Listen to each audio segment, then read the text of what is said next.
feelings that we have for each other or for ourselves or whatever, but I think we all think that we live in very evil days. But the reality is nothing's been different. Nothing's really different. It's all the same. It all looks different. That's all. It just looks different. Humanity's always been the same, but there is one evil that rises above all other evils in my mind.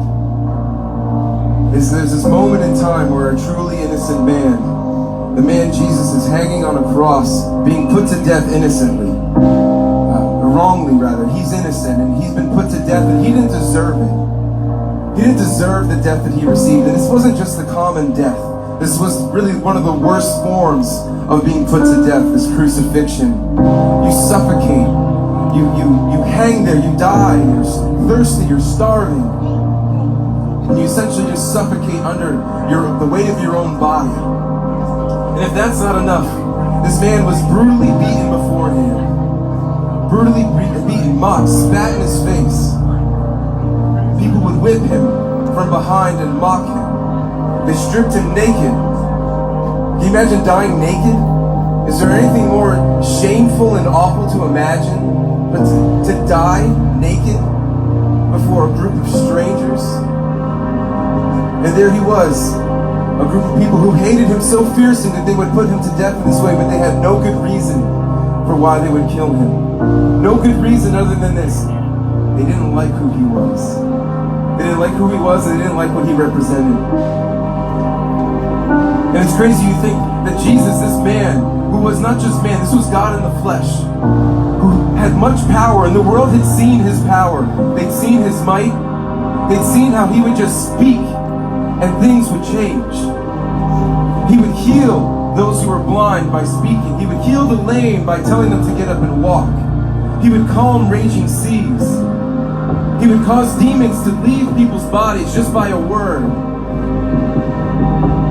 There's a lot of power in this man. And there he's hanging on a cross. He's hanging on a cross, dying at the hands of people who are putting him to death unjustly. If you had such power, what would you say to people like that?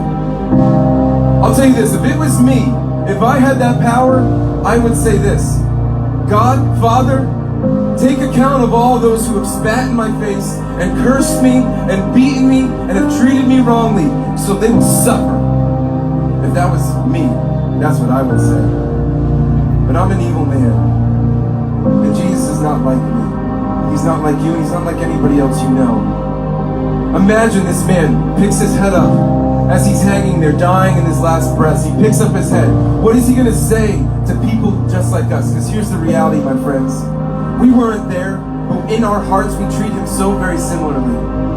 We reject God in the very same way. No, we weren't there. We didn't nail him on a cross. We didn't spit in his face. But all the love and goodness that he offers us, we treat him as if we are spitting in his face. He has called for us just to come to him and to know him. And we say, I don't want to know you. I want to know everything else but you.